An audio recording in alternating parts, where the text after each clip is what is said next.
Boa noite, queridos amigos. Sejam todas e todos muito bem-vindos.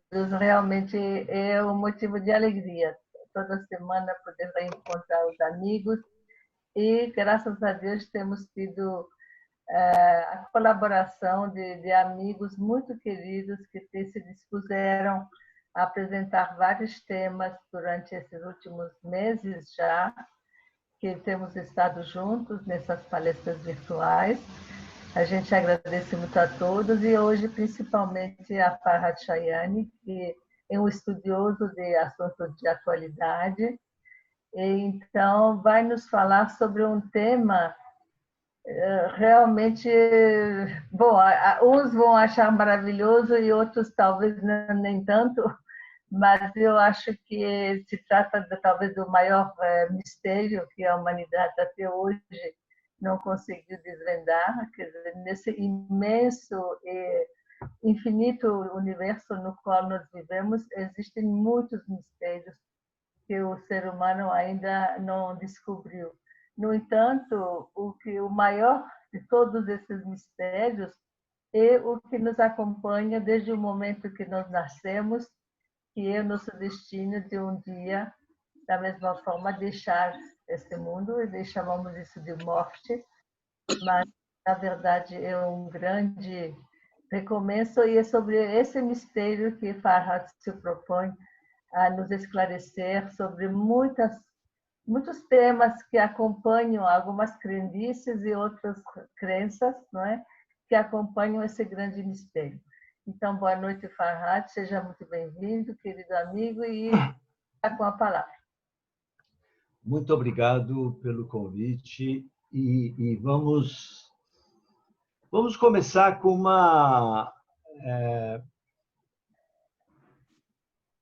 uma historinha, uma lenda, uma historinha, não se sabe se é verídico ou não, é sobre um dos maiores místicos da história da humanidade, Feriduddin Attar. Attar era filho de farmacêutico e perfumista, aquele dos Sete Vales, da Conferência de Pássaros, que Baha'u'lláh faz um comentário sobre a obra-prima dele, do Attar.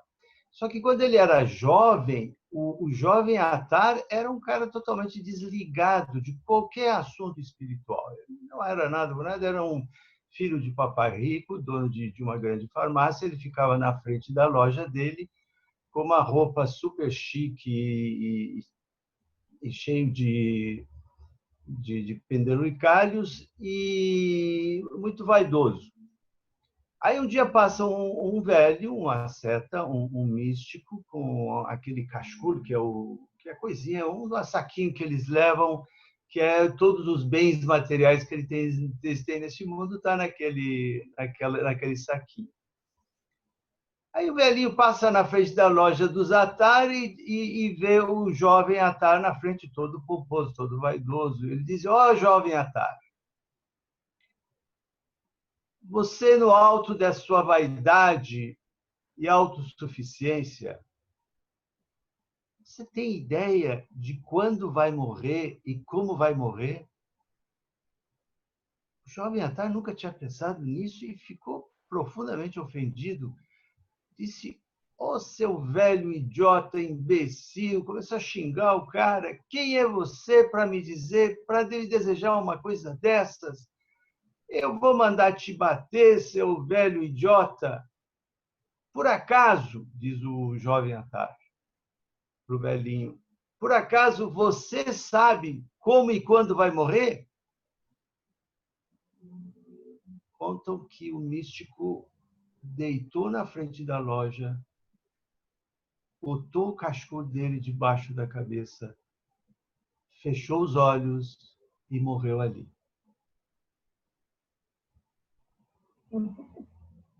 Dizem, essa história até que ponto é verdadeira não se sabe, mas diz a lenda que o Attar ficou profundamente impressionado com algo que ele nunca imaginava, que alguém tivesse o poder e a sabedoria e a visão espiritual de saber quando e como morrer. E passou realmente a fazer a peregrinação dele nos caminhos místicos que tornaram ele um dos maiores místicos da história da humanidade depois de Rumi. Então, esse tema da morte, ele sempre suscita desde um despertar espiritual muito grande até muitos processos de negação, muitos processos de medo. A relação da humanidade com a morte é de amor e ódio, de atração e mistério e negação, como se isso não fosse o destino final. Desde as escavações que foram feitas em cavernas da época neandertal, é interessante, sempre se encontrou nas urnas funerárias alimentos e comidas e utensílios para os mortos, mostrando que o homem das cavernas tinha uma noção de uma vida depois da morte.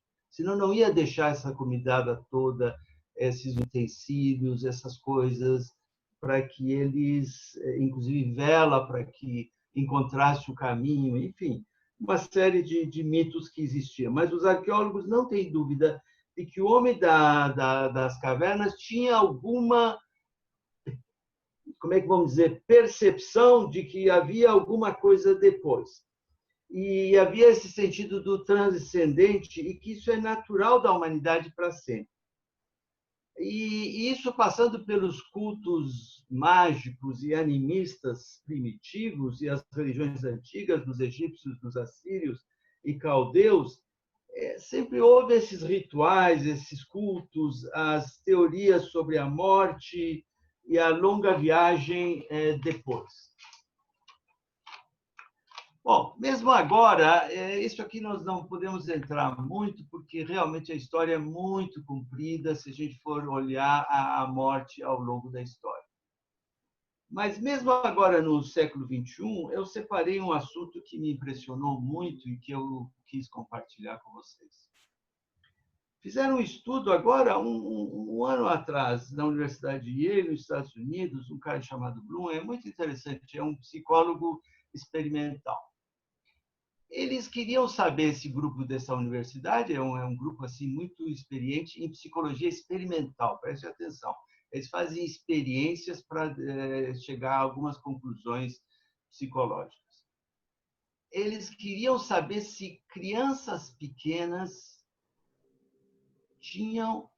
era algo inato, natural ou não, essa ideia da persistência de alguma essência, de alguma coisa, de algum sentimento, de sei lá o que, depois da morte. Então, eles desenharam um experimento científico, não vou entrar nos detalhes, e pegaram aquela criançada e botaram numa sala com um vídeo e prepararam um desenho animado de um ratinho muito simpático. O ratinho corria para um lado e para o outro, e depois vinha um jacaré e, uau, comia o ratinho.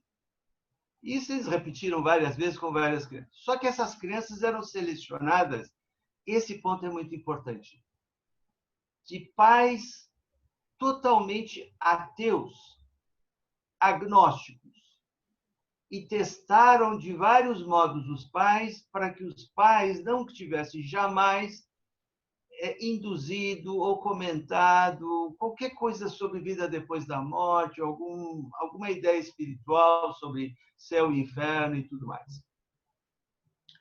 E realmente o que eles queriam saber se isso faz parte da mente humana ou é algo induzido, algo imposto, algo manipulado, e não eram religiosos. Eles separaram e testaram os pais, e os pais eram totalmente desligados de qualquer crença religiosa ou de qualquer coisa assim. Aí passa o filmezinho, o jacaré come o ratinho. E aí eles perguntam para a criançada,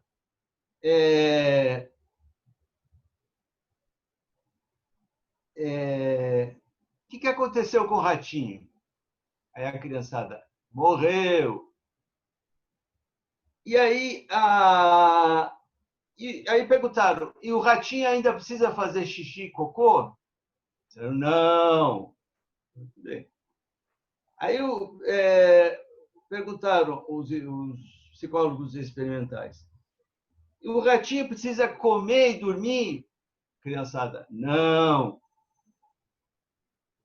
E aí perguntaram de novo: e o ratinho tem vontade de voltar para casa? Tem saudade do papai e mamãe?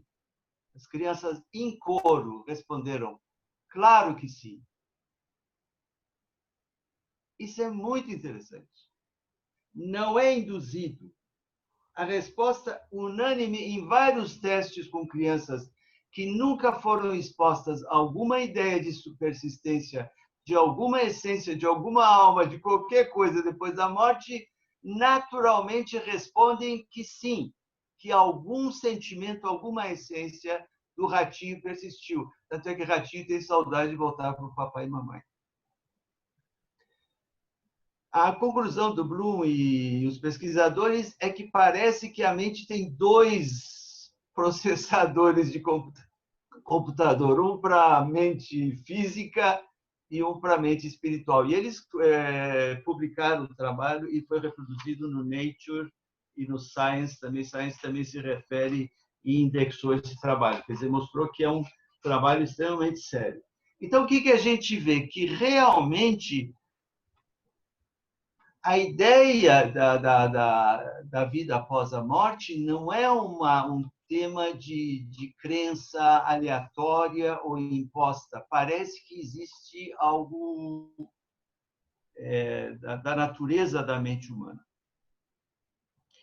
Esses últimos momentos na hora da morte também são muito. Santo Ambrósio, eu tive pesquisando um dos santos do catolicismo, ele dizia uma coisa muito assustadora. Ele dizia assim: mesmo para os maiores dos santos, a hora da morte pode ser a maior provação das suas vidas.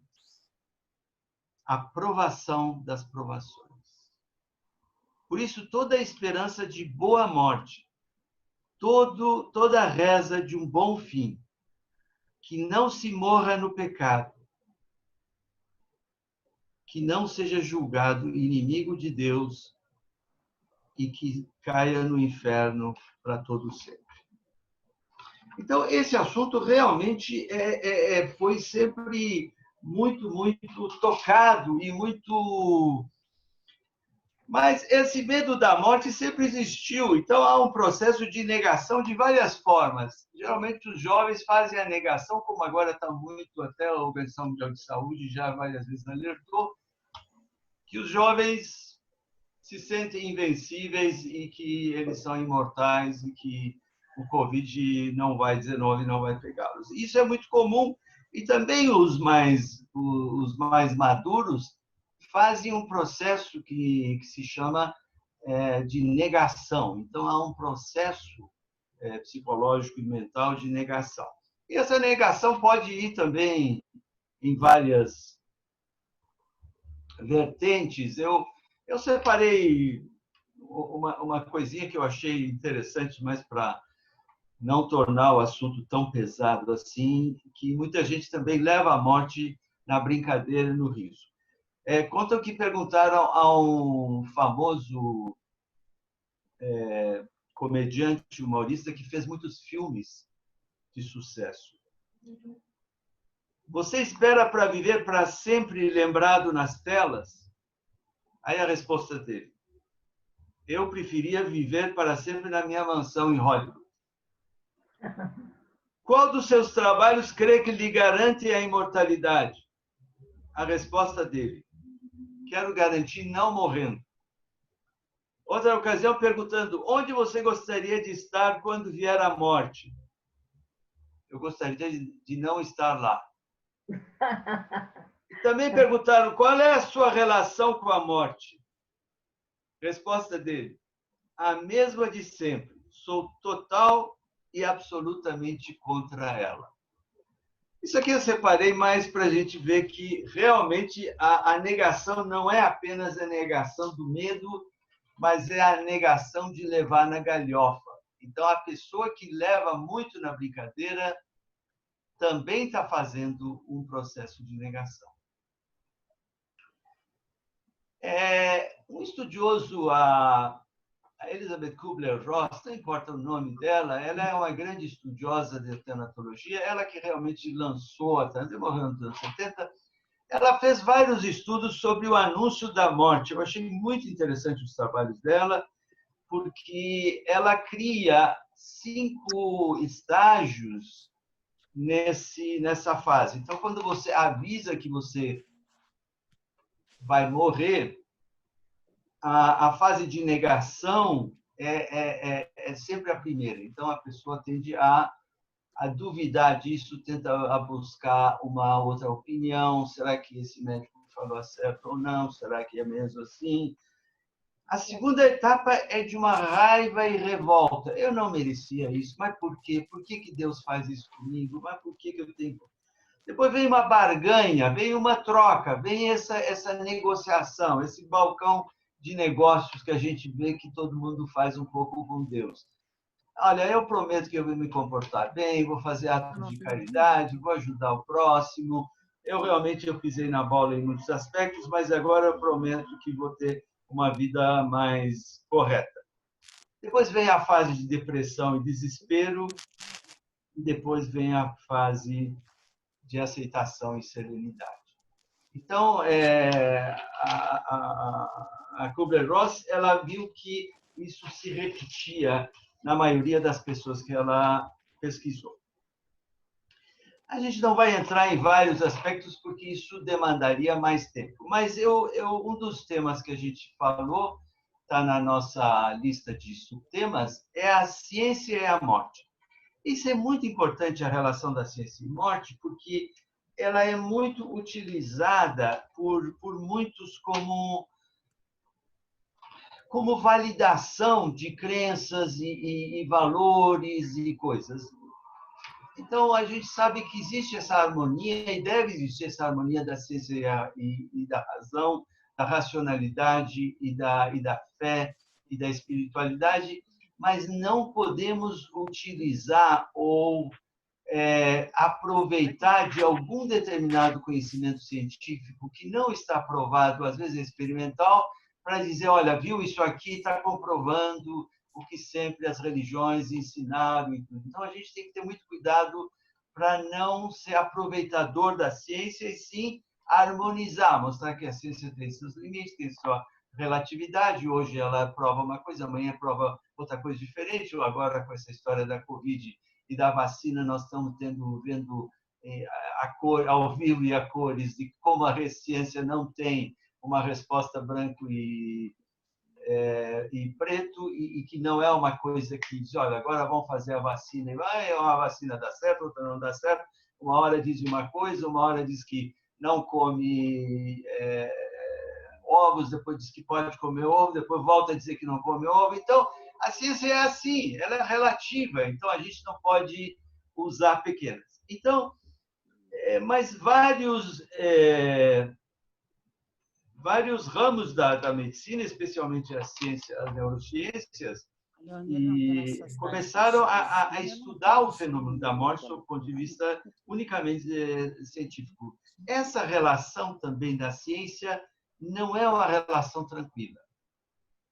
Ao contrário de que muitos médicos apresentam, de que não, nós temos um equipamento que identifica exatamente a hora da morte. A hora, isso não é exatamente, porque existe uma morte cardiopulmonar, existe uma morte celular, existe uma morte biológica, existe uma morte cerebral, existe uma morte agora genética. Então, há uma morte bioquímica. Então, a coisa é muito mais complexa do que a gente imagina. Mas, então, são hipóteses que tem que ter muito cuidado para não usar e fazer o que a gente chama de um cientificismo barato e reles e aproveitador. Ah, não, a ciência provou que é assim ou não é assim. A ciência não prova definitivamente nada desde a época de Ptolomeu e Copérnico e não sei o que, Galileu Galilei e tudo mais.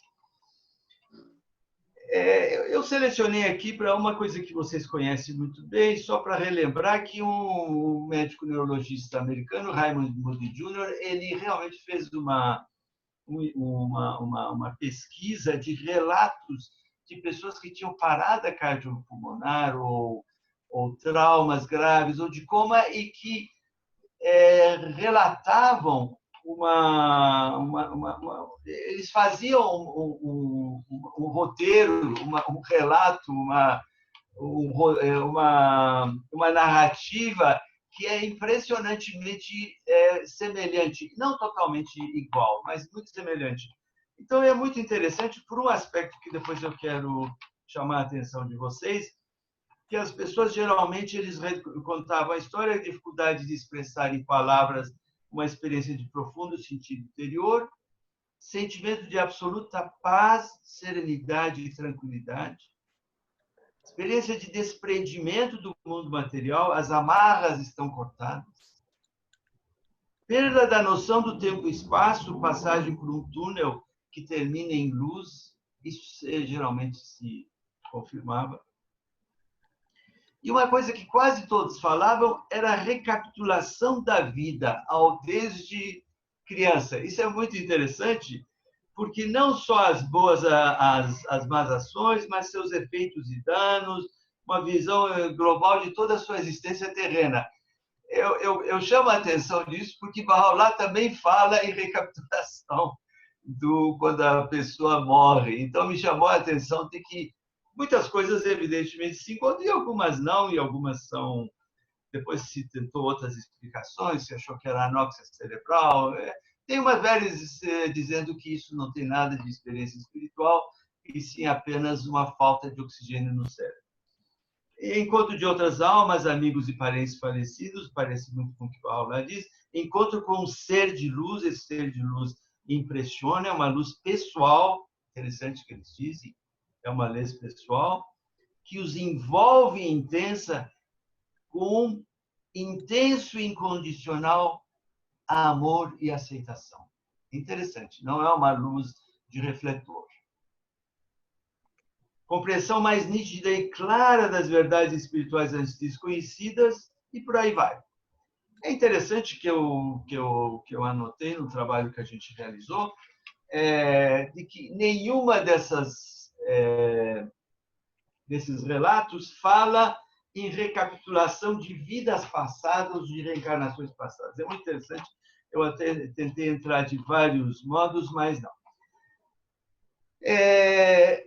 Essa recapitulação existe em vários escritos. Há um texto clássico, quando a gente fala da morte, não sei se vocês já ouviram falar, é muito interessante, é o Bardo Thodol. Bardo Thodol é o grande livro tibetano dos mortos. É um livro extremamente interessante, extremamente detalhado, extremamente descritivo, extremamente, vamos dizer, passo a passo, morre, chega lá na porta, abre a porta, dá o passo direito, entra, depois vai, encontra a alma maligna. Ele diz assim, o roteiro dá até um mapa de como é que a alma tem que fazer toda essa... para não cair nas tentações e dos riscos. Muito semelhante também com o livro dos mortos egípcios, que trata mais da preparação e embalsamamento, mas o Bardo Thodol, do grande livro dos mortos tibetanos, é muito interessante. É muito interessante. Nós temos esse livro em português também. Agora, por que eu falei, por que eu selecionei isso para vocês? Porque houve também uma pesquisa que foi publicada também muito interessante. Existe uma técnica chamada ressonância magnética nuclear, que vocês conhecem. A ressonância magnética, todo mundo já fez por alguma razão.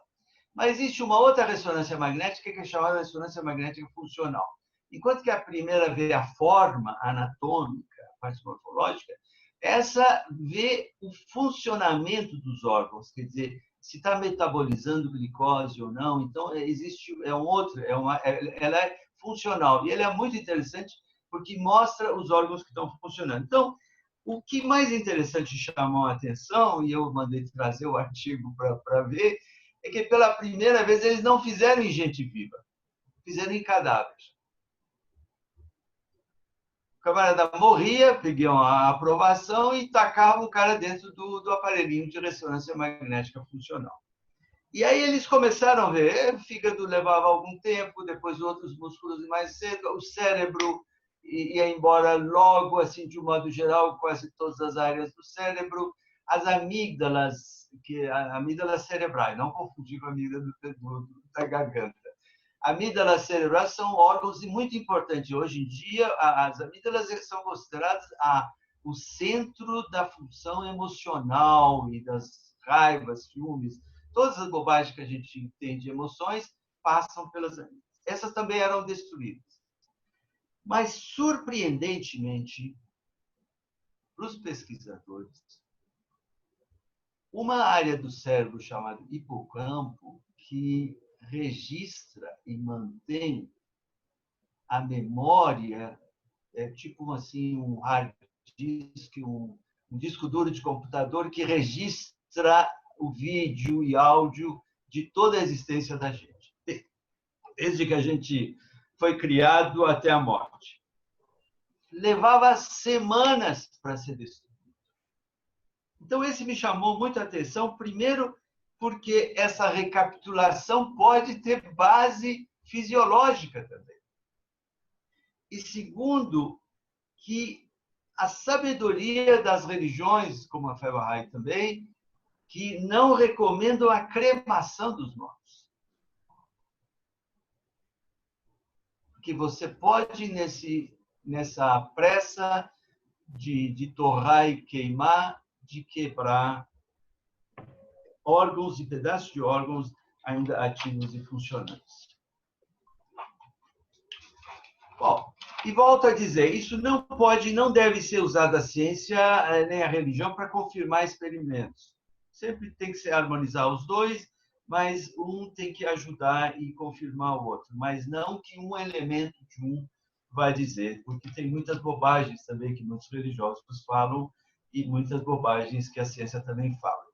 Então, uma das coisas que é importante nisso também é que o centro de raiva e ciúmes é destruído no início. Então, isso também põe em terra algumas crenças e teorias de que os mortos continuam sentindo ciúmes, há até filmes, o camarada morreu, depois ele passa pelo umbral, depois ele vê a mulher dele namorando outro cara, aí vai lá e segura o pescoço do cara, porque fica com ciúme. Enfim, cada um julga por si próprio, mas tem nada a ver, não existe mais, a alma não tem mais ciúmes e raiva e segurar o pescoço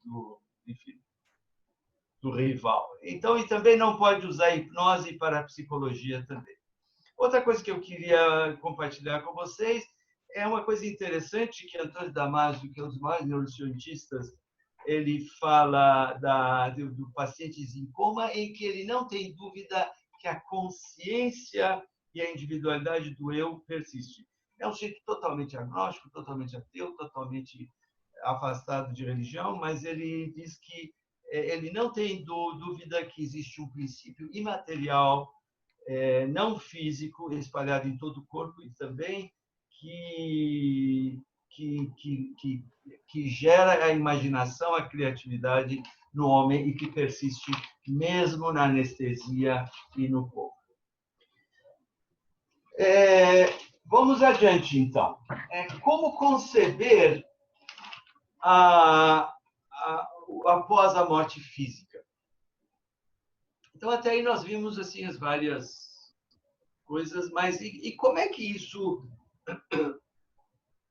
Como é que nós concebemos depois da morte? Isso gerou também muitos mistérios, muitas dúvidas, muitas criações e explicações, muitas doutrinas, desde a época dos Brahmanes. Brahmanes foram os mestres de inventar coisas sobre a alma de outro mundo. Os Brahmanes eram sacerdotes da época dos Vedas, a era Veda antiga, a Veda... o início dos Vedas, antes do Bhagavad Gita, antes de Krishna e tudo, Ramayana, Mahabharata, vem depois, tá? Isso é Vedas, bem. História de 10 mil anos atrás. E os brahmanes eram sacerdotes, e eles queriam manter a posição deles. Então, eles inventavam histórias mirabolantes e explicações mais para, vamos dizer, manter o povo, aquele povo indiano, diante da invasão dos arianos, que oprimiam os indianos e etc. E tal. Eles diziam, olha, não é bem assim, e criaram muitas explicações totalmente visando, hoje em dia se sabe claramente, para manter o poder político de dominação sobre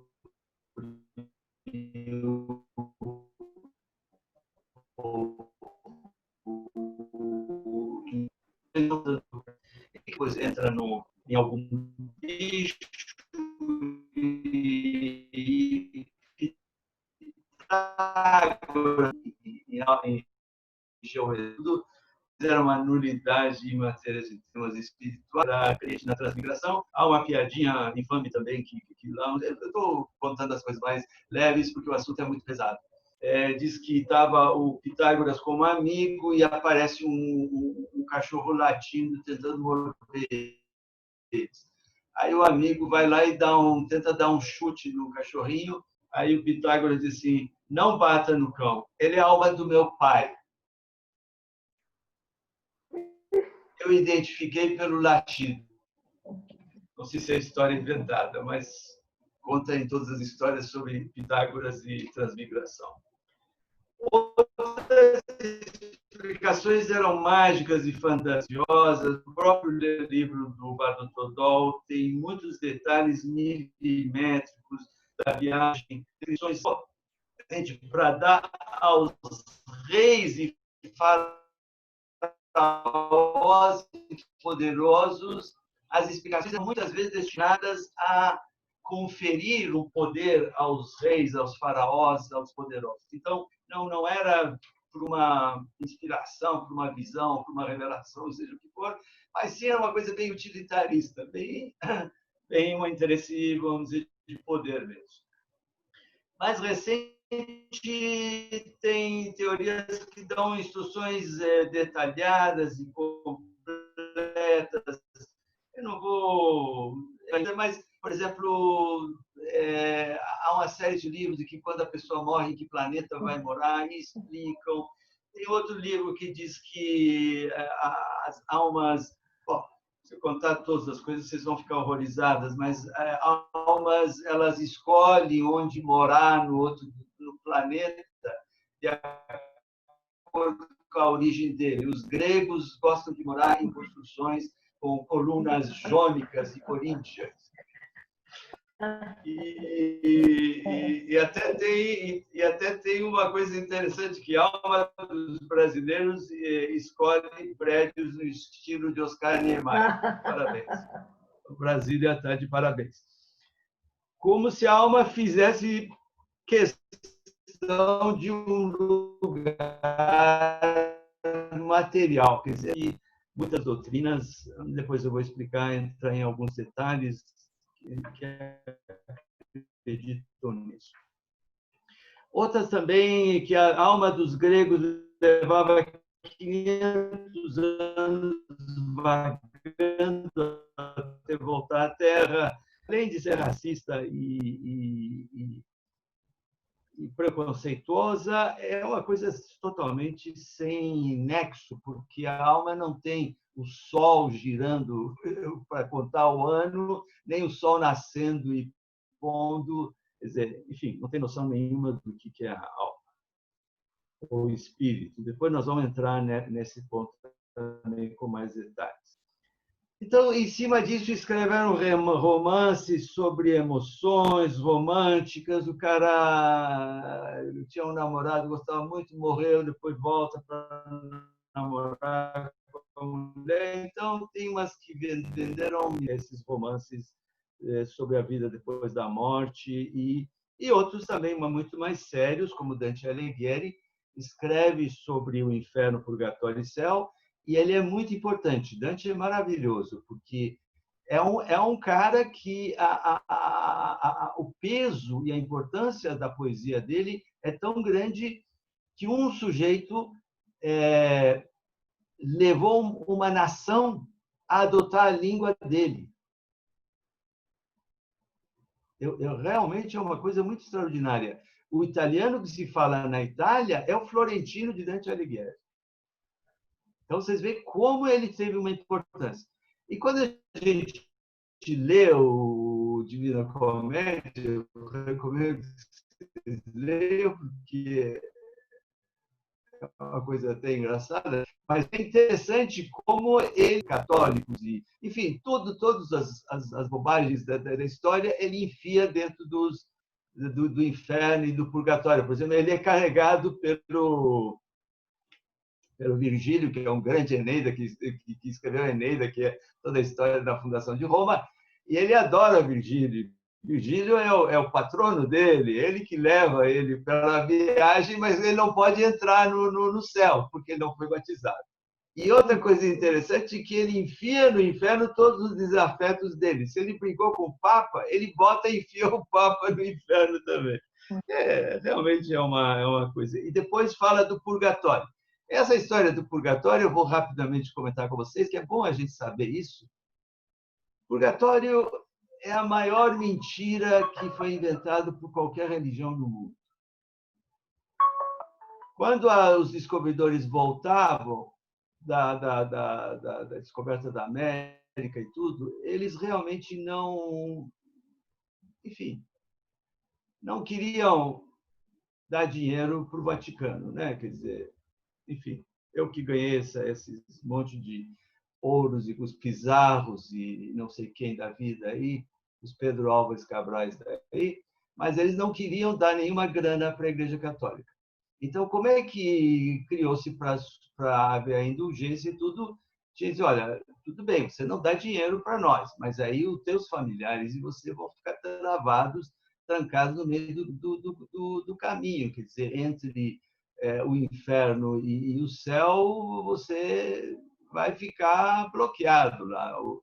A tua internet vai cair, você não vai ir à frente. E isso apavorava as pessoas e saltavam grana. Então, davam dinheiro. Então, tinha interesse no purgatório.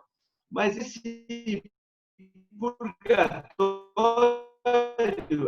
era uma coisa tão real que os últimos dois papas, esse Francisco, então, nem fala mais sobre isso, mas o João Paulo II, não existe purgatório. Que é uma invenção, claro que não dizem que foi para ganhar uns trocados, mas, bom, só que muita gente, muitas doutrinas imitaram, escutaram o galo cantar, mas não sabiam o que era e inventaram o seu próprio purgatório. Então, vocês vão ouvir falar de muitas dessas doutrinas que falam do limbo e do umbral. Já deve ter visto filmes sobre isso. Então, que nada mais é do que eles embarcaram numa coisa que a própria Igreja Católica já desautorizou e disse, olha, foi mal. Não está aí quem falou isso. Outros ainda inventaram neologismos pseudocientíficos, sabe? Umas coisas assim que não tem nada de científico, mas que impressionam. Perispírito, ectoplasma, fluido vital, espírito, almas malignas, espíritos inferiores, uma série de coisas que almas que contaminam os outros, se alojam como vírus e parasitas e provocam ansiedade e depressão. Enfim, tem de tudo. O que chama a atenção quando a gente estuda isso é a falta total de coerência interna e qualquer tipo de evidência e descrições e racionalizações totalmente infantis. Não é que a gente está falando, mas historiadores modernos como Toynbee e agora o Harari, eles também têm capítulos para desmistificar esse tipo de teorias. Então, Harari diz que todas as narrativas, roteiros e mapas são pura ficção, porque realmente visam um consolo e a pessoa se sentir bem de que são elucubrações de teorias totalmente humanas. Aqui uma historinha para relaxar um pouco a cabeça de vocês. É uma historinha infame, não fiquem bravos comigo. Escutei esses dias e eu resolvi compartilhar. É uma piadinha infame. O médico entra no quarto do paciente com os exames debaixo do braço e diz: Fulano, tem uma notícia ruim e outra pior. Qual você quer primeiro? O pobre do paciente, já apavorado, em pânico, diz: conta o ruim, porque eu já estou morrendo de medo. E aí o médico diz: pelo exame, você só tem 24 horas de vida. Você só tem 24 horas mais de vida. O pobre do homem que já estava em pânico entra em desespero. E qual é o pior? Responde o médico: estou para te falar isso desde ontem. Essa maldade, eles falam mal dos médicos. Fala mal dos médicos, tudo bem. Bom, agora vamos adiante. Como conceber o após? E aí? E o após como é que é? Há uma coisa espantosa que eu quero compartilhar com vocês.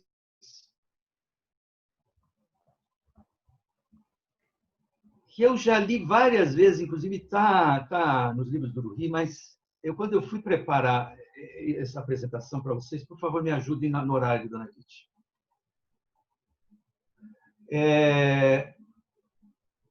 Eu já tinha lido várias vezes, mas não tinha entendido a importância do que Bahá'u'lláh fala. Olha o que Bahá'u'lláh fala. Os mistérios da morte física e seu progresso não foram descritos e nem seria sábio que fossem revelados. Aí explica que seria uma morte e ofereceria. Surpreendentemente, Bahá'u'lláh, a suprema revelação divina, ele é extremamente simples, honesto e sincero.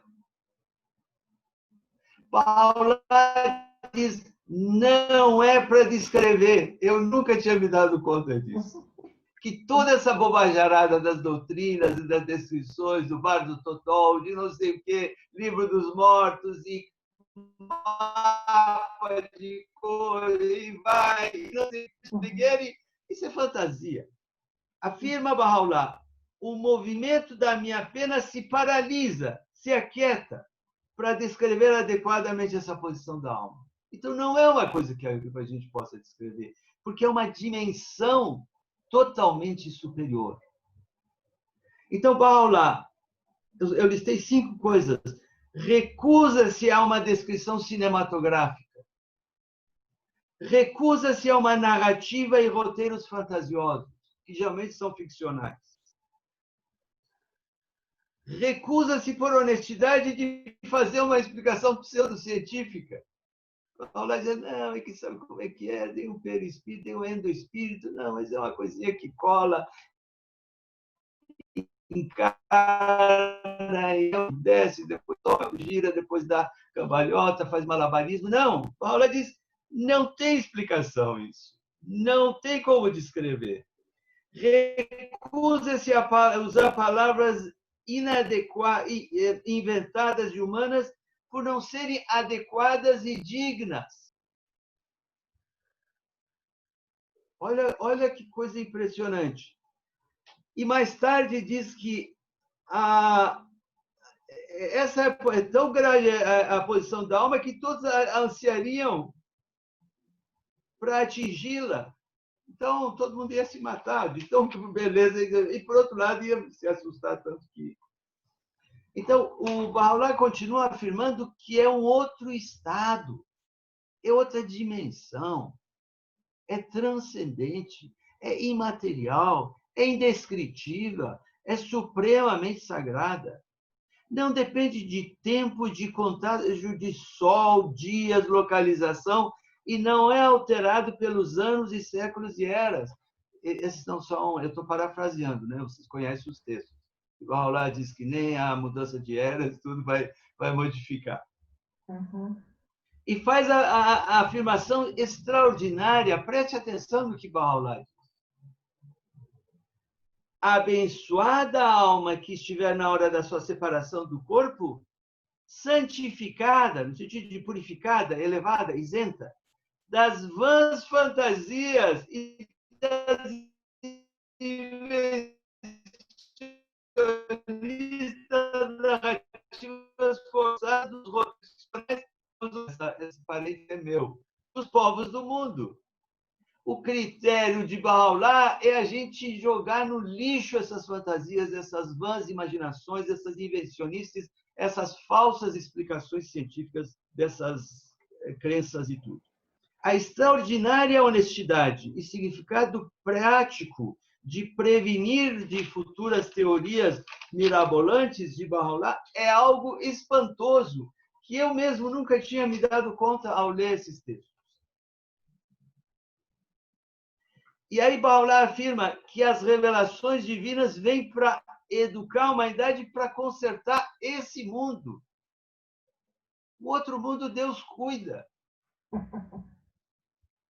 E nós temos que saber como é que a alma vai dar pulo e vai dançar e vai baixar e a entidade vai encarnar ou desencarnar e vai grudar e vai dançar e vai pular e vai sapatear. O que isso interessa, meu Deus? Nós temos que estabelecer a paz e a unidade entre as criaturas de Deus. Nós temos que afastar os perigos da destruição por uma hecatombe nuclear, por uma destruição ambiental, por uma destruição por um processo migratório, por uma destruição pelas guerras. É isso que nós temos que cuidar, não saber como é que a alma vai descer, subir, pular, dançar, sapatear, vir, subir e ir embora. Não vem fazer mágicas e milagres, explicações mirabolantes. Nem descreve piruetas e malabarismos de almas e espíritos. São palavras minhas, evidente. Agora sim, palavras de Bahá'u'lláh. A vida do além é tal que não pode ser descrita. Cabe tão somente a Deus, o Senhor, conhecê-lo. Pronto. Acabou. Bahá'u'lláh passa a régua. Não é por acaso que a gente ama Bahá'u'lláh. É incrível. Que a missão de Deus para o homem, através dos manifestantes de Deus, é de que na hora da morte a pessoa vá para lá com a máxima pureza, máxima santidade, desprendimento, de obedecer e seguir os mandamentos de Deus. Pessoal, agora nós vamos entrar realmente no tema, vamos dizer, mais pesado. Como é que estamos de horário aí? Bom, deixa eu ver. Bom, ainda tem pelo menos uns 20, 25 minutos. Tá, mas eu quero também no final um bônus que eu deixei para vocês, se houver tempo. Bom, mas e como é que os reveladores divinos, como Bahá'u'lláh, como Jesus, como Moisés, Buda e Krishna, se referem à vida depois da morte? Se é algo que só Deus conhece, é algo que não pode ser descrito e não pode ser mapeado e não pode ser detalhado, como é que eles que são reveladores divinos, eles não dão uma pista, uma dica, uma coisa qualquer? Eles dão, mas eles não descrevem. Qual é o recurso que todos eles, agora eu vou mostrar para vocês, usaram e usam? E Bahá'u'lláh usa com a maestria divina, que se chama processo metafórico do sagrado.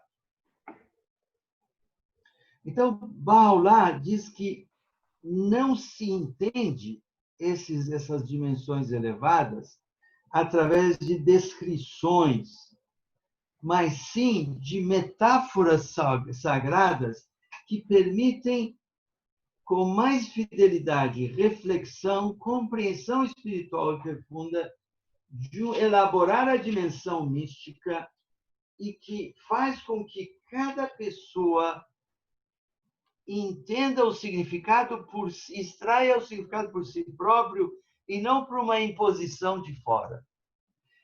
Então, essas metáforas são os simbolismos, as parábolas, que Jesus usava muito, as analogias, que Baha'u'lláh faz muito, exemplos comparativos, símiles, alegorias e figuras de linguagem. Então, essas são muito usadas tanto por Jesus, quanto por Buda, quanto por Baha'u'lláh, pelo quão belo, sublime e maravilhoso que eles são quando descrevem realidades divinas e conceitos celestiais. Então, são reflexos da emanação de Deus e seus qualidades e atributos de misericórdia, amor, bondade, compaixão e justiça.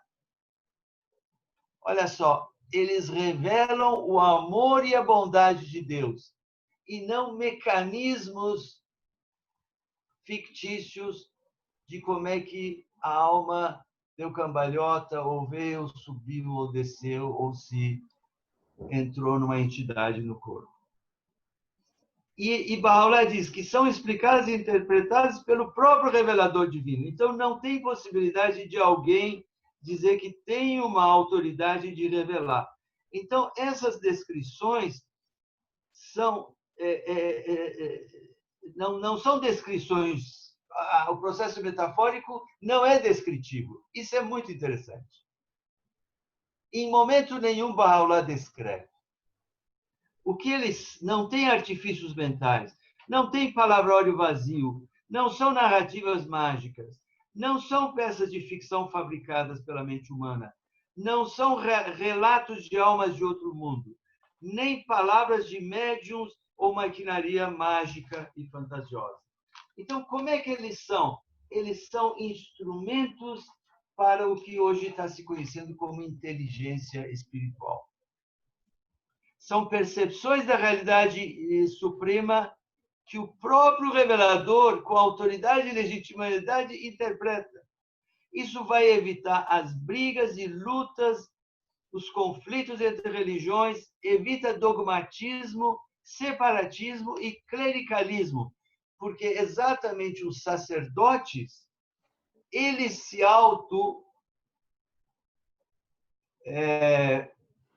concedem o poder e o dom de conhecer a interpretação. Então, se você inventa um malabarismo, você tem que ir num sacerdote para ele explicar, ou num iluminado, ou num médium. Então, isso evita racionalizações absurdas, explicações inventadas, fundamentalismo, explicações pseudocientíficas, descrições com terminologias falsamente científicas e doutrinas humanas e cegas imitações. Então, vamos dar alguns exemplos do que Baha'u'lláh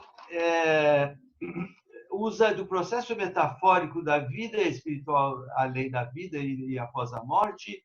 E eu só separei Baha'u'lláh, Jesus e o Antigo Testamento.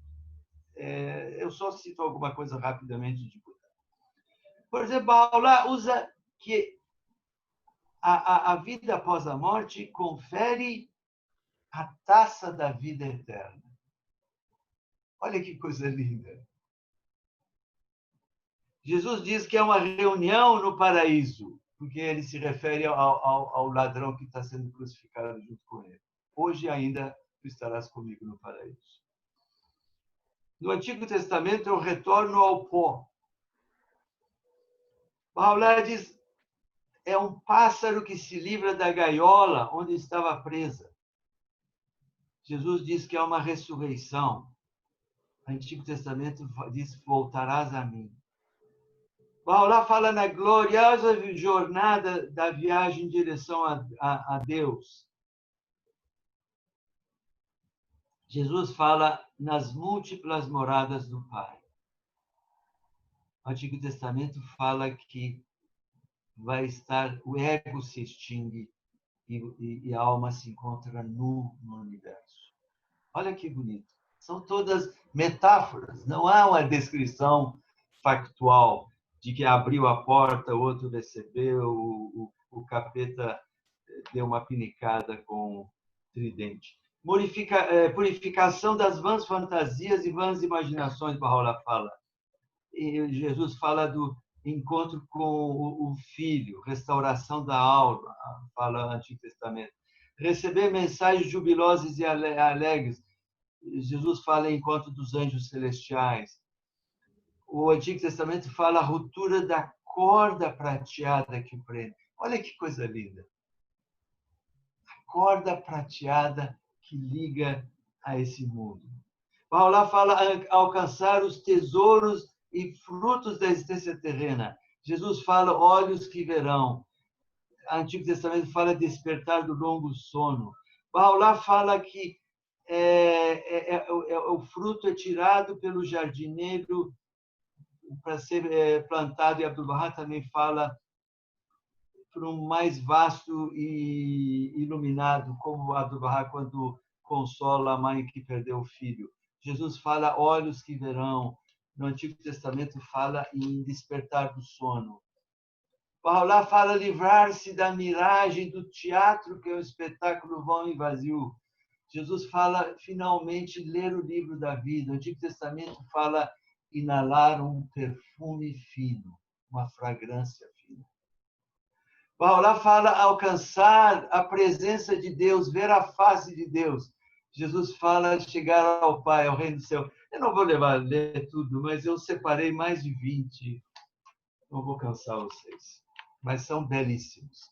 São metáforas muito mais inspiradoras do que qualquer. Então, tem uma série de coisas que Abdu'l-Bahá fala, como embrião das metáforas. No jardim que é na lâmpada que esconde a luz, o abajur que esconde a luz da lâmpada, encontro do concurso supremo, amor que não se perde, a unidade entre os dois mundos. Buda fala em roupa emprestada, olha que metáfora linda. Que a gente tem que devolver na época da Nirvana, a troca de roupa. Jesus fala do vinho, do sangue, do batismo, da água e do fogo. E até uma metáfora ecológica que eu achei interessante. Diz que o bom jardineiro junta todas as folhas mortas e secas das árvores e faz um composto orgânico. O jardineiro sábio é sábio e tem conhecimento de que essa decomposição e mau cheiro das folhas, quando for enterrado, vai fazer nascer belas e lindas flores perfumadas. Olha que lindo essa metáfora ecológica. Bom, então, na verdade, toda a nossa palavras e toda a nossa escrita são uma linguagem metafórica. Então, pela perspectiva Bahá'í atual, da mais nova e moderna revelação de Deus, morte é uma mensageira de júbilo, alma é uma emanação, não é algo que entra e sai, possui potencialidades dinâmicas, então, mesmo que a criança morre quando criança e ao nascer, a alma, ela potencialmente, ela pode evoluir em estágios em mundos espirituais. Bom, enfim, basicamente é isso. Se a gente tivesse tempo, eu iria compartilhar um bônus, mas basicamente é isso que eu tinha para comentar com vocês, para deixar que vocês perguntem também. Então, queridos amigos, se alguém já encaminhou alguma pergunta ou gostaria de fazer ao vivo? Sim, tem uma solicitação de que sejam compartilhadas essas metáforas que você acabou de mencionar, esse levantamento aí maravilhoso.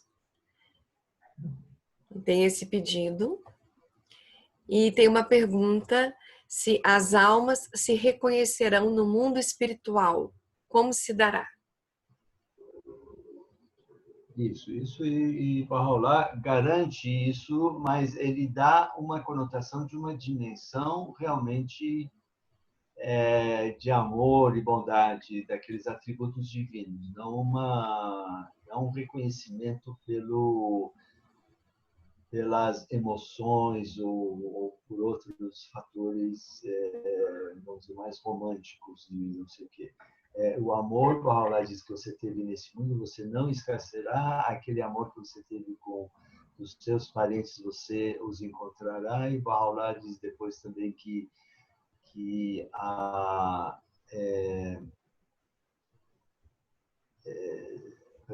o importante é o laço espiritual que você estabeleceu nesse mundo.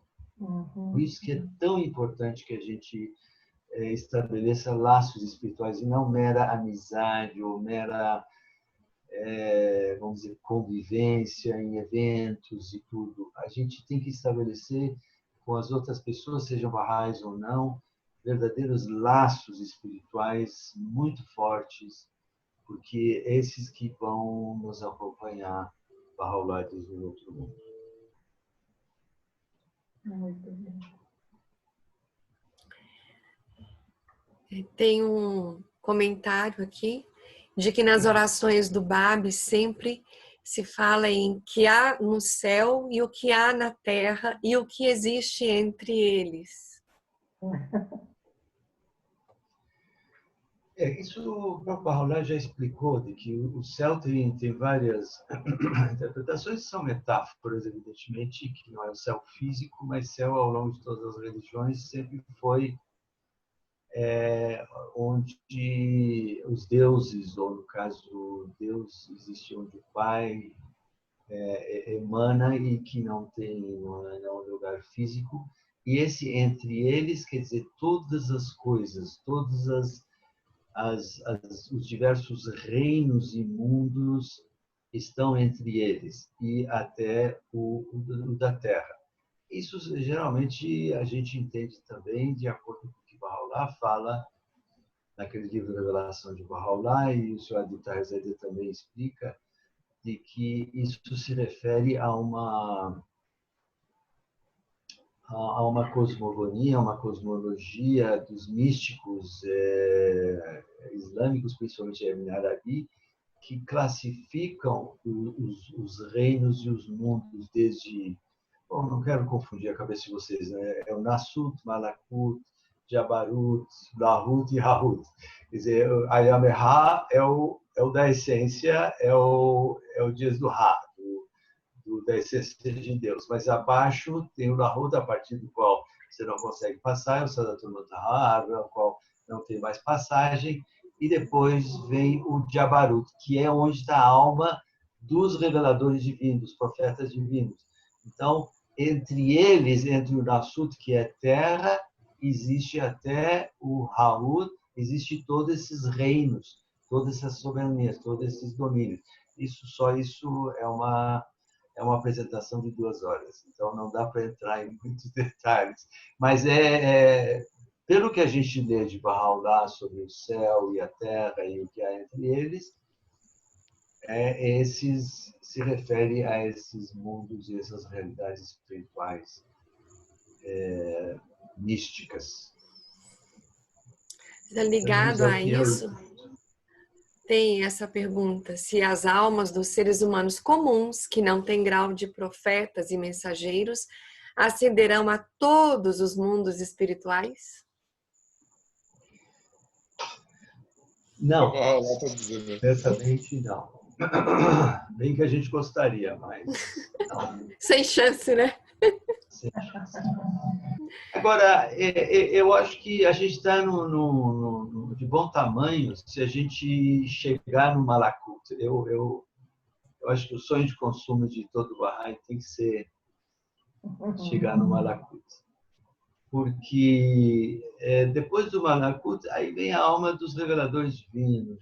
E depois você vê que o próprio Muhammad, que faz aquela viagem famosa do Miraj, que vai até o céu e tudo, quando chega no Lahut, quer dizer, quando chega na árvore, eles não deixam ele entrar. Olha, e Bahá'u'lláh diz, nem os profetas divinos não têm acesso a esse. Então, aquela oração obrigatória longa, Bahá'u'lláh diz, olha, eu testemunho que nem a alma dos que estão próximos de ti tem acesso à tua corte. Fora de cogitação. Então, eu acho que se a gente chegar num bom nível de Malakut, eu acho que a gente tem que se dar por feliz e satisfeito. Não, todos os níveis, todos os graus que Ibn Arabi e Maki, que são os que fizeram, isso é uma divisão arbitrária desses dois místicos, que são muito citados nos escritos Bahá'ís. Nabil, na narrativa, fala de Ibn Arabi várias vezes. Ele era genial. Todos esses místicos, inclusive, escreviam em persa. Eles têm coisas maravilhosas que Bahá'u'lláh se refere, Abdu'l-Bahá se refere. É muito importante a gente estudar Jumi, Attar, não só para os Sete Vales, mas Ibn Arabi, Maki, Saadi. Eu acho que é muito importante o Bahá'í ter a noção da cosmogonia mística real e verdadeira à luz dos ensinamentos de Bahá'u'lláh, para também não ir atrás de algumas deformações que está na moda. Hoje Rumi está na moda, todo mundo gosta de Rumi, você entra no YouTube, tem dezenas de poesias de Rumi, mas o pessoal não entende bolhufas. Mas tudo bem, não estou dizendo que a gente entende também. Mas eu acho que a gente tem que tentar entender um pouquinho, porque, veja, a fé Bahá'í é um mapa para a gente entender. Eu sempre digo, se não é o Iran, o livro da certeza, você não consegue ler a Bíblia, você não consegue entender Bhagavad Gita, você não consegue entender da mapa da Pitakas. Então, os escritos de Bahá'u'lláh são o nosso guia, é o mapa da mina. Então, nós temos que ter sempre do lado isso para aí entender os místicos, entender os reveladores divinos anteriores, os profetas divinos e tudo mais. Boas perguntas, parabéns, muito bom. Tem mais uma aqui. Bahá'u'lláh tem uma alma especial e a relação dele com Deus é íntima, trazendo a vontade de Deus para a nossa era. Alguém que, mesmo estudando e conhecendo, não reconheceu Bahá'u'lláh nesta vida terrena, ainda assim sua alma evolui igual a de quem o reconheceu? Puxa, isso aqui dá para... Esse é assunto para mais 2 horas. Aliás, foi colocado aqui que estão esperando a parte 2. E também que perguntando se não teria tempo para o bônus que você mencionou, né? Não, isso depende de vocês, a Ana Paula e a Kitty, que aí também é abusar da paciência de vocês. Essa questão, ela é muito bonita, porque a gente tem estudado muito isso ultimamente, tem compartilhado com alguns amigos. Eu acho que a gente tem que redefinir, eu não quero confundir a cabeça de vocês, mas nós temos que redefinir algumas coisas. Por exemplo, Bahá'u'lláh diz que dou testemunho ao meu Deus que tu me criaste para te conhecer e adorar. Se nós não entendermos o que quer dizer conhecer, passa batido. Conhecer Deus? Espera aí, vocês não disseram que Deus é incognoscível? Que conhecer é esse? Não, é que é reconhecer o profeta, o divino Bahá'u'lláh. Mas eu já reconheci Jesus. Não, é que, sabe, nós caímos numa armadilha da tradução. Porque, então, o que a gente está estudando com o grupo agora, recentemente? A gente está pegando a palavra original que é erfônehu. Tem que aprender erfon. O brasileiro tem que dizer erfon. Chega de ficar refém de tradução. Então, enquanto a gente é refém de tradução, a gente passa e acha que é assim mesmo. Te conhecer e adorar. Tá bom. Aí Bahá'u'lláh abre o Kitab al-Aqdas dizendo, olha, o primeiro dever que prescrito é conhecer a revelação de Deus. De novo, mas peraí, que conhecer é esse? De novo, lá o Erfan. Sabe, eu acho que tem palavras, é uma opinião pessoal minha, claro que isso não depende de mim, que a gente tem que usar o original. Erfan, Nafs, Ensaf.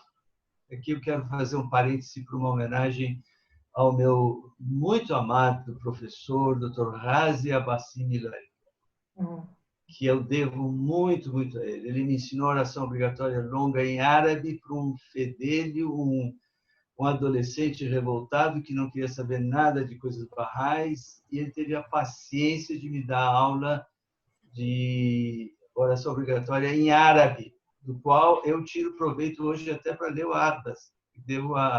Apesar que minha mulher disse que é mentira, que eu não consigo ler, porque eu não sei árabe, mas o que o Razi me ensinou abriu o caminho, porque quando você vê os originais, você abre uma outra dimensão.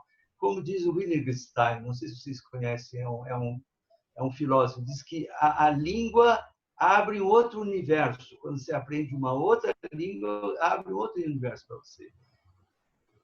Faço a oração obrigatória longa, eu oro pela alma do meu querido professor Razi Milani, porque ele teve a paciência de aturar um fedelho desinteressado por vários domingos até eu aprender a oração obrigatória longa em árabe. Então, eu estou dizendo tudo isso porque tem que ver o sentido das palavras originais. Aí a gente vai entender a importância do Erfan, que é da percepção mística do sagrado. Isso é muito importante. Nós reconhecemos temos essa percepção mística e nos tornamos barrais. Nós não nos tornamos barrais porque assinamos um cartão ou que cantaram é lindo ser um barrai, é lindo. Isso aí é bobagem, pelo amor de Deus. O Erfan é fundamental, nós temos que entender o Erfan. É o Erfan que nos leva por todos os mundos de Deus. E depois também,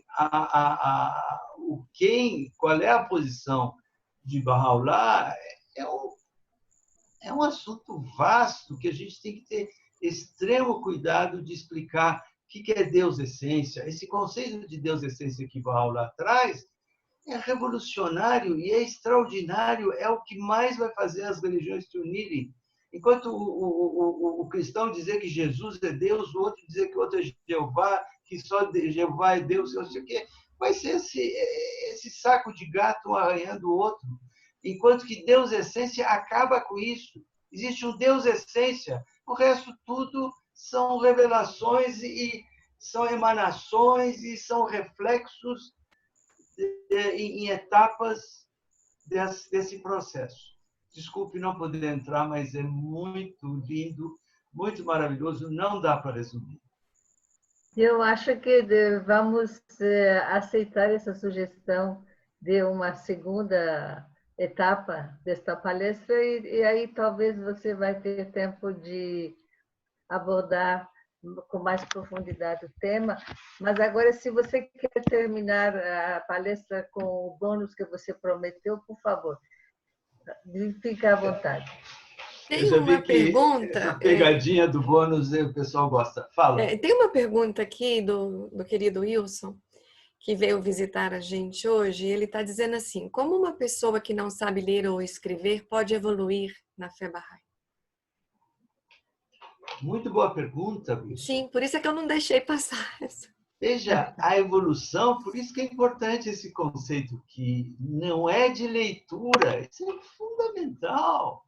Não é de leitura. Nós temos tribos indígenas barrais que às vezes não têm conhecimento nenhum dos textos sagrados, mas o coração deles. Quando a alma reflete os ensinamentos de Bahá'u'lláh, Bahá'u'lláh fala diretamente para a alma das pessoas. E eles aceitam Bahá'u'lláh. Não precisa ter estudo, ao contrário, excessiva erudição, excessiva leitura, excessiva conhecimento, às vezes, como diz o escritor Steven Pinker, é interessante que ele diz, a maldição do conhecimento. Excessivo conhecimento, às vezes, afasta as pessoas das verdades espirituais, das revelações de Deus. Não eram os grandes estudiosos que aceitaram Jesus, nem Muhammad, nem... Claro, Bahá'u'lláh tinham grandes estudiosos que realmente tinham também uma pureza de alma e espírito e se aproximaram. Mas havia também pessoas simples. Aqueles que foram no Sheikh Tabarsi, a maioria, e deram a vida, eram analfabetos, não sabiam nem ler, nem escrever, nem coisa nenhuma. Então, não depende disso o reconhecimento do revelador divino, é uma percepção mística de que aquele é um ser sagrado. E que o que ele diz é para o meu bem espiritual e para o bem espiritual da humanidade. Se a pessoa tem essa percepção mística, ele é Bahá'í, ele é seguidor de Bahá'u'lláh. Mesmo que não saiba ler uma palavra, uma frase, nada. Claro que os livros explicam, e alguns cabeça mais dura como eu, tem que ler muitos livros para se convencer, tem que ler várias vezes os escritos de Bahá'u'lláh para dizer, meu Deus, o Bahá'u'lláh disse isso, é uma maravilha, como é que eu não entendi a primeira vez? Tem que ler umas 50 vezes para entender. Mas não importa, uma pessoa pode, sem ter lido, também ter tido uma compreensão, um entendimento melhor que a minha. Muito bem. Uma Vamos última pergunta. Acho que dá tempo do bônus ou não? Tem uma última pergunta aqui. Ver se a gente não deixa ninguém saindo assim sem conseguir dormir porque não respondeu, né? Então, tá assim, como é feito o julgamento das evoluções que acontecem com as almas nesse mundo quando as intenções são boas, mas saem mal, ou quando causamos mal a outros sem querer? E uma outra pergunta que seria: qual a melhor forma de evoluir? Isso. Dentro da mesma pessoa. Então, vamos ver. Bahá'u'lláh não fala, em tudo pelo menos que eu li, que é a intenção, embora a intenção também é importante. Ele diz que a pureza de alma e de coração. A castidade e santidade. Castidade no sentido de santidade, de pureza, de novo, de elevação, de transcendência do espírito do homem. Que ele deixou que a alma dele refletisse a luz do revelador divino. E isso transmitisse através da bondade dos atos dele. A pessoa dizer que eu tive boas intenções, mas só fiz bobagens da vida, não significa. O que é fundamental é que a pessoa tenha a consciência de que ele está no mundo para estabelecer o plano de Deus na face da terra, de unir todos os povos através do amor de Deus, através dos ensinamentos divinos. Esse que é o maior fator de evolução.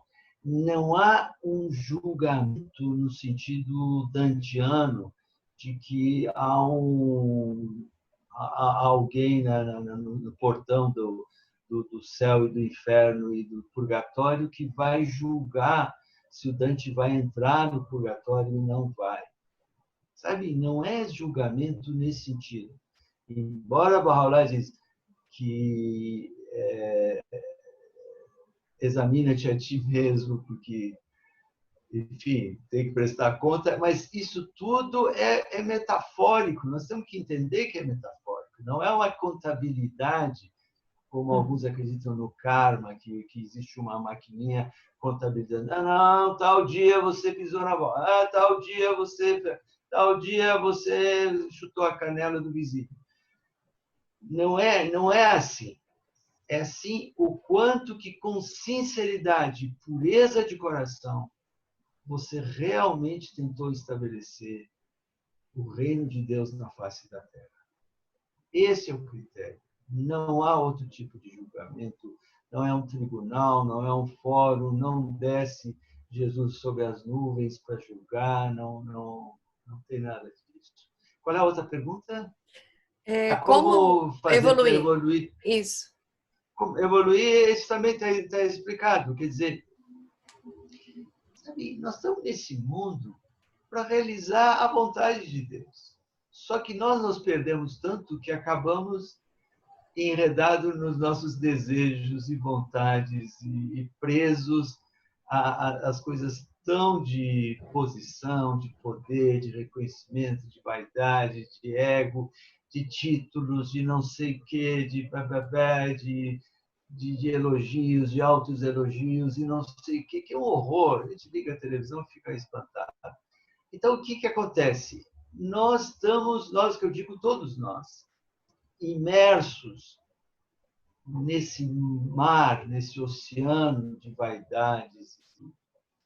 Então, isso que nós temos que nos desprender. Quando o Bahá'u'lláh vem, ele vem nos salvar, ele joga um bote salva-vida. Diz, olha, esquece essas bobagens, esquece, você tem que trabalhar pela unidade do gênero humano, você tem que estabelecer esse reino de Deus, reino de amor, de bondade, de misericórdia, de unidade do gênero humano. Você tem que fazer com que todas as raças e povos concordem. Você tem que realmente fazer com que essa mensagem chegue ao ouvido de todas as pessoas da face da Terra. Não tem outro jeito de você se desprender.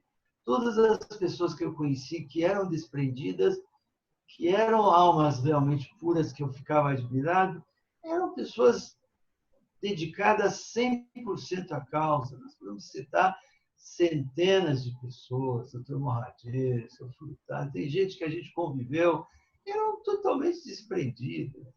Dr. Mohadir não tinha um sapato furado e uma pasta que tinha 2 livros para ele ler de noite, um par de meia e um par de cueca para trocar. Ele não tinha nada, e era um médico que tinha tirado o primeiro lugar na Faculdade de Medicina de Teherã. Ele podia ser um homem extremamente rico e uma coisa lá. Não tinha nada. Morreu, infartou em Bolívia e foi enterrado em Equador. Então, sabe, para mim é esse. Nós temos que rever todos os dias a simplicidade da causa de Deus. A beleza da causa de Deus que Bahá'u'lláh nos apresenta, que não tem um chefe, um líder, um dono, um sacerdote, um papa, um manda-chuva, um bispo. A beleza da causa de Deus que tem um sistema de organização e de processo civilizatório que é inédito na história da humanidade, que tem um sistema de governança espiritual e, ao mesmo tempo, prático de todos os problemas da humanidade, inclusive as pandemias. Foi uma das apresentações que a gente fez de como no mundo Bahá'í não vai haver pandemia. E a gente provou isso não por crença ou por fé, não, por trabalhos científicos de estatísticos, epidemiologistas que dizem o porquê que surgem as pandemias.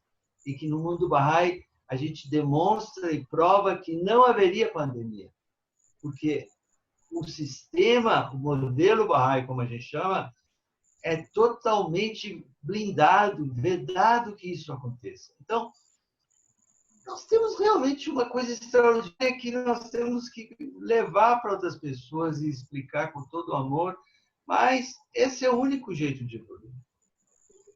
Obrigada, então. Vamos lá. Hein?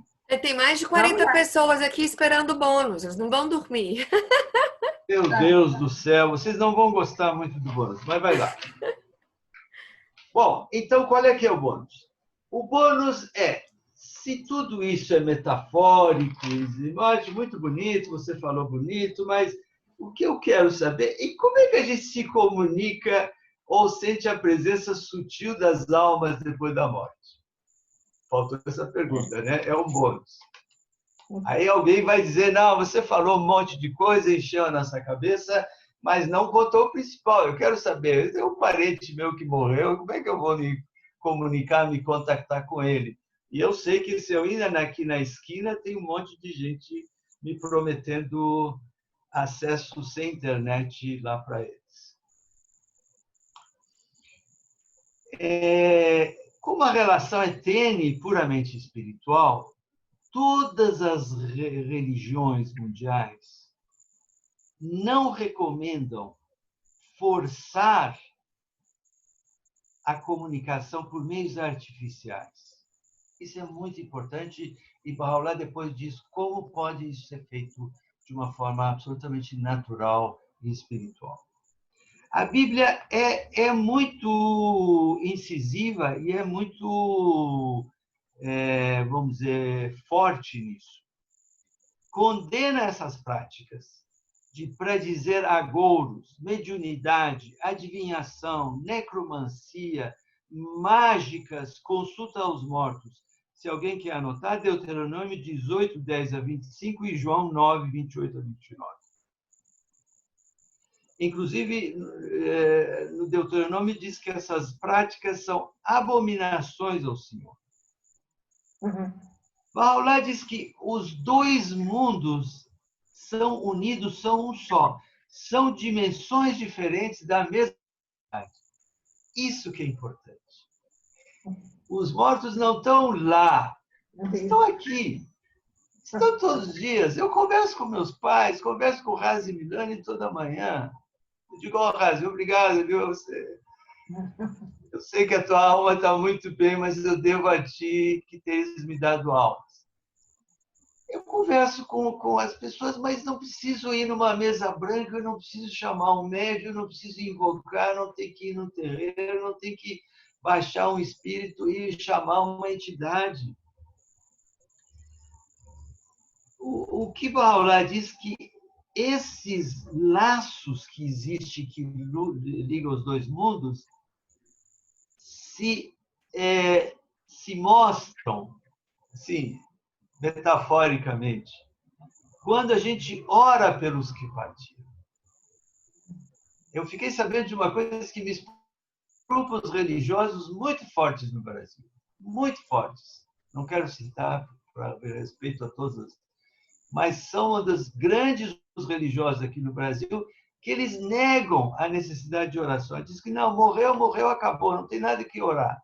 Ele não vai evoluir coisa nenhuma. Diz isso abertamente. Está no YouTube. Vocês entrem que vocês vão ver.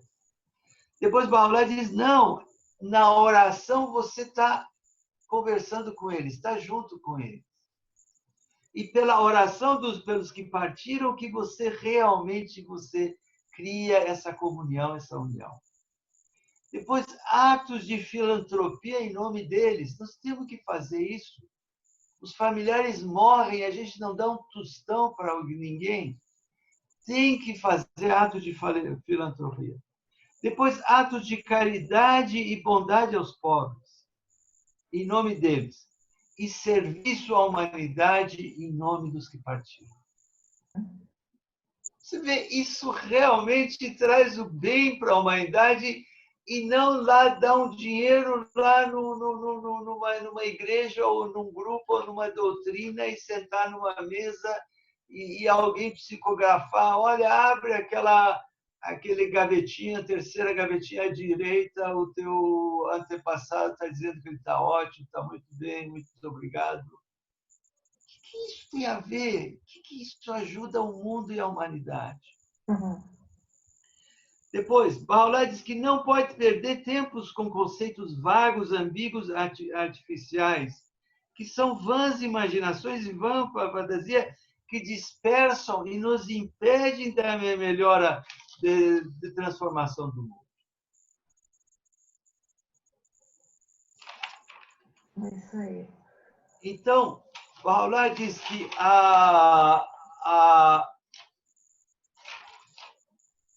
então, tem que considerar supérfluas, aqui já são palavras minhas, entidades que baixam e somem espíritos que encarnam, reencarnam, umbral, limbo, passes, mágicas, rio de Laquese de Platão.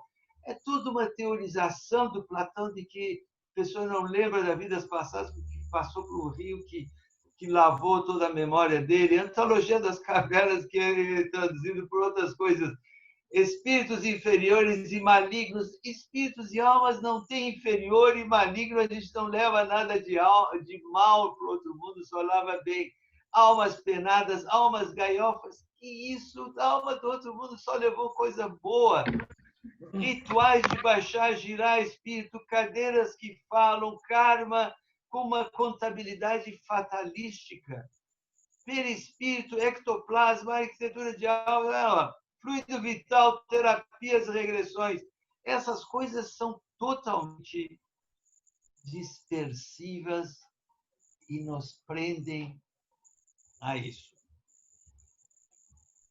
A terceira coisa que eu queria compartilhar com vocês, que é fundamental, nós temos que redefinir o que é alma, o que é espírito, o que é mente.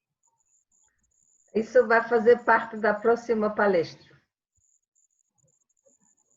Eu não gostaria, eu acho que cada um tem que ir em casa tentar redefinir, porque a nossa definição de alma, mente e espírito é tão revolucionária, tão diferente, que muda a perspectiva total. O que as pessoas chamam de espírito, o que as pessoas chamam de alma é uma fantasia tão absurda e nem a mente não se entende e mesmo o espírito entende de uma forma totalmente bom.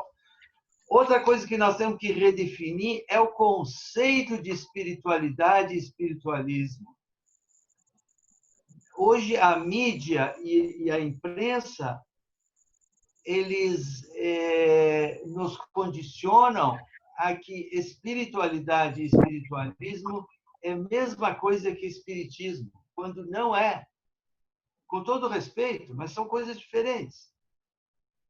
Espiritismo é prática e invocação de alma dos mortos, mediunidade, passes, entidades, reencarnação, e tudo bem. Agora, espiritualidade e espiritualismo é a condição dos que seguem os mandamentos divinos e buscam refletir qualidades e atributos de Deus, de bondade, amor, misericórdia, justiça e unidade do gênero humano. O camarada é médium espírita, depois que pisa na bola, vira médium espiritualista. Uma coisa totalmente incoerente. Aí o Jornal Nacional diz, olha, foi preso médium. Eu sou espiritualista, mas o que tem espiritualidade?